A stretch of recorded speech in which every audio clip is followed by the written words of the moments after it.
Evan Ronnie joining us, and you've been keeping us up to date on this tornado warning. Yeah, this one a fresh one and a rarity for San Diego County. So not only is it new in the sense of it was issued just minutes ago, but also in a sense of we are not used to seeing tornado warnings. No, people hear this and immediately you get very concerned. Yes. Where is this happening specifically? So this is toward the southeast corner of San Diego. This is Chula Vista. This is La Presa. This is almost the Santee area. It doesn't seem to include as much of the Santee area, but Paradise Hills also covered in this.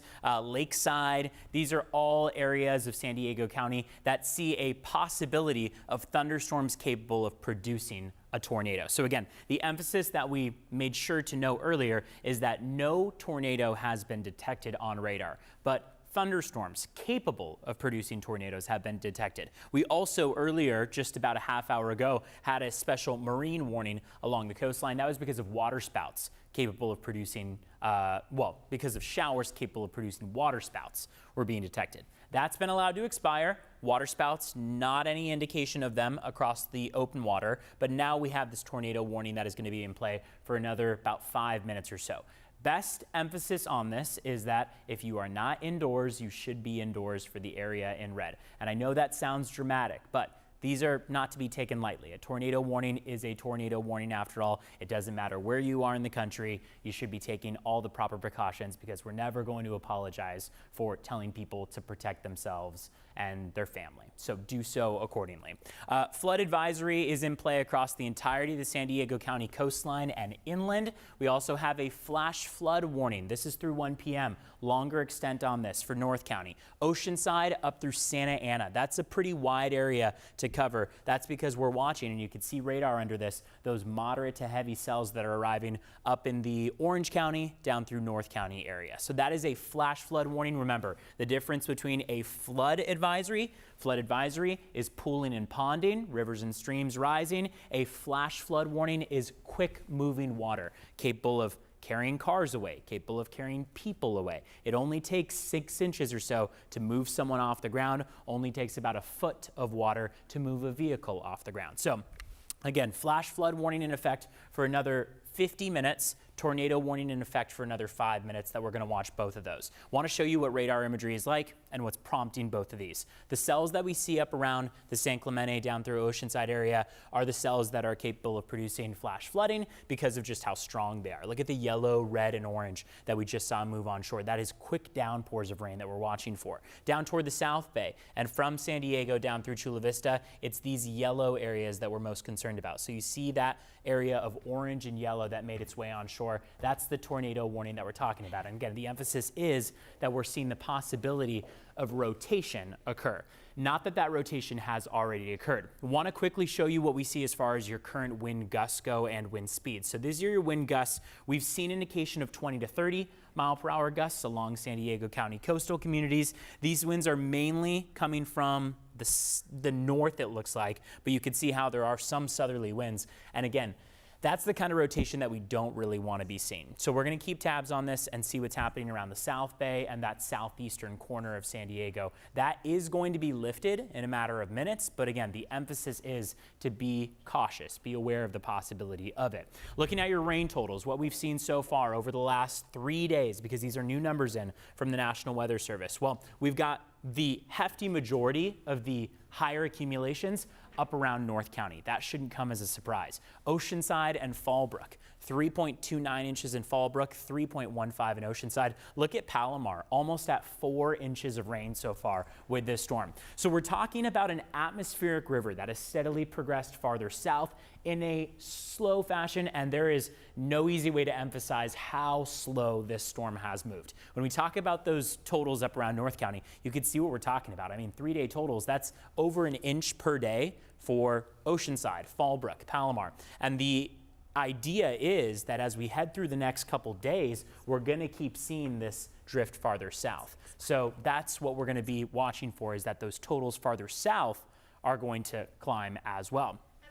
I do want to ask you, though, because there's a lot of people on social media, a lot of concerned people in San Diego County. When you get that alert on your phone, let's just go back to that for just a moment here. A tornado warning explain exactly what that is, and for people who live in that region, what they need to know. So the area in red on the screen is where, and we just got an extension on that. Tornado warning now through 12:45. So we have another half hour on that. I'm going to head over to the computer. Let's see can we take these graphics full, and I can give a little bit more emphasis on what we're talking about in the area. We'll get to that in just a second. Because we want people to know that if you live in that specific area, there is something happening with the winds and the severe thunderstorms that are moving through that would create this type of warning. Exactly. And I mean, the instability in that area is really the emphasis. So that tornado warning is indicating, let's see, this new update from the National Weather Service.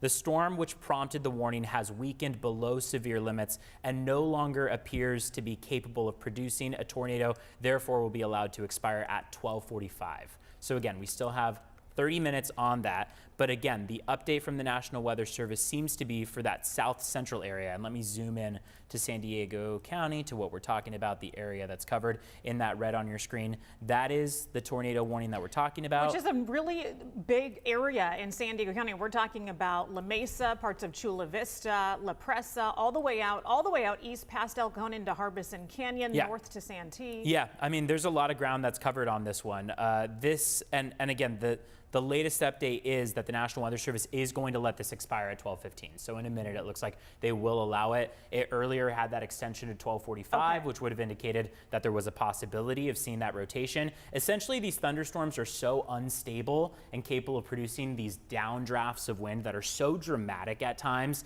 that allow for huge downpours of rain, huge downdrafts of wind, that those wind speeds can start to reach 30, 40, 50, 60 miles per hour. And when that rotation occurs, that's the main concern. Again, I want to go back to the area that we had in play that was covering Chula Vista, El Cajon, National City, La Mesa, Santee, Lemon Grove, Paradise Hills, Lake Murray, Spring Valley, Lakeside, Bonita, Mountain View. Those are a lot of densely populated areas. A lot of people in those areas. So that's where we're seeing that currently in play. It's 12:15. And there it is, allowed to expire right there. Initially, you were talking about, Evan, near Point Loma, the potential for water spouts. So that marine warning came through. That same cell, it seemed like, was moving towards the east. Right. So let's look at that cell. We can zoom in on what we're talking about specifically. And I would say that we're going to watch, because look at the strong cells right behind it. We've got, and let me point to this. So the storm that was capable of producing tornadoes was this one that you see, that quick moving cell right over the Bay Area, about the Coronado area, all the way down through Silver Strand. I mean, we're hearing it pour right outside our studio Mesa, here. it is just dumping. It was this cell that we were watching for that possibility of the tornado warning. You follow that cursor there. Right. Look at this right now that is right off of Over our the coast. water. This one could allow for the same thing. Water spouts over the open ocean, which would mean that any boats in the area, although there should not be any boats over that open area because of this storm, would be concerned about the possibility of water spouts. And then once it arrives on shore, we'll see if it allows for the possibility of a tornado warning. But again, you probably got that alert on your phone that there was a storm capable of producing a tornado. If you're just joining us, a tornado warning was just allowed to expire 1 minute ago. And that was because, as the National Weather Service indicated, a warning, the storm that prompted the warning has weakened below severe limits. So let's say this does go back into place, because you mentioned that strong cell that's offshore. If this should go back into place and perhaps affect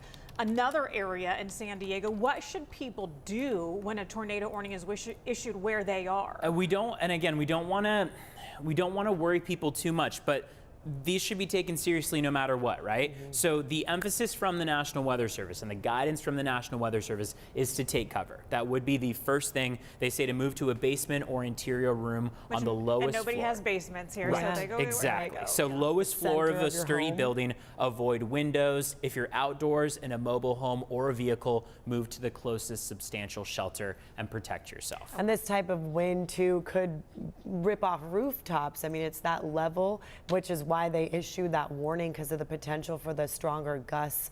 And, could cause damage to roofs and mobile homes. Yes. Things like that. And at this point, I mean, watching this cell that's building just downtown, it looks like.